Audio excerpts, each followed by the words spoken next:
ഹജ്ജ് കർമ്മങ്ങൾ തുടരുകയാണ്. വിശുദ്ധ ഹജ്ജിന്റെ ഏറ്റവും പ്രധാനപ്പെട്ട കർമ്മമായ അറഫ സംഗമത്തിൽ ലോകത്തിന്റെ വിവിധ ഭാഗങ്ങളിൽ നിന്നെത്തിയ തീർത്ഥാടക ലക്ഷങ്ങൾ പ്രാർത്ഥനാ നിരതരായി. അറഫയിലെ നമിറ മസ്ജിദിൽ കുതുബയ്ക്ക് സാക്ഷിയായി ലക്ഷങ്ങളാണ് എത്തിയത്. ഹാജിമാർ എന്ന മുസ്തഫലി ഇൽറ്റാപാർക്ക്.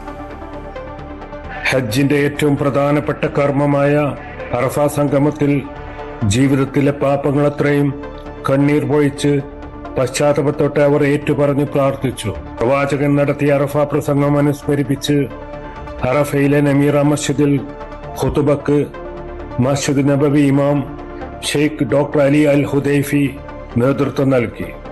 തഖ്വ മുറുകെ പിടിക്കണമെന്നും മനുഷ്യർ പരസ്പരം കാരുണ്യത്തോടും സ്നേഹത്തോടും വർത്തിക്കണമെന്നും ഇമാം പ്രഭാഷണത്തിൽ ഓർമ്മിപ്പിച്ചു.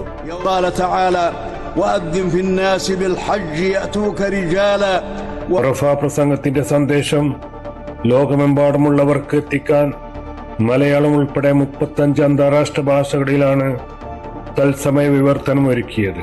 സൂര്യാസ്തമയത്തിനു ശേഷം ഹാജിമാർ അറഫയിൽ നിന്ന് മുസ്തലിഫയിലേക്ക് നീങ്ങും. ഇന്ന് രാത്രി മുസ്തലിഫയിലാണ് തീർത്ഥാടകർ രാപ്പാർക്കുക. നാളെ പുലർച്ചെ ഇവർ മിനായിലേക്ക് തിരിക്കും. നാളെയാണ് തീർത്ഥാടകർക്ക് ഏറ്റവും കൂടുതൽ കർമ്മങ്ങൾ ചെയ്യാനുള്ളത്.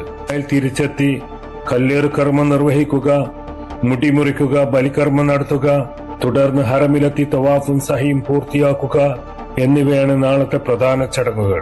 തീർത്ഥാടകരുടെ സൗകര്യങ്ങൾ ഉറപ്പാക്കാൻ സൗദി ഗവൺമെന്റിന്റെ കീഴിൽ വിപുലമായ സജ്ജീകരണങ്ങളാണ് ഒരുക്കിയിട്ടുള്ളത്. സുൽഫിഖുറദായി, Amrita news, Jeddah. Hyper Al Wafa Saudi Arabia ഇപ്പോൾ മക്കയിലും. Celebrating 40 years of trust and legacy. Sona Gold and Diamonds, Saudi Arabia, Bahrain, Oman.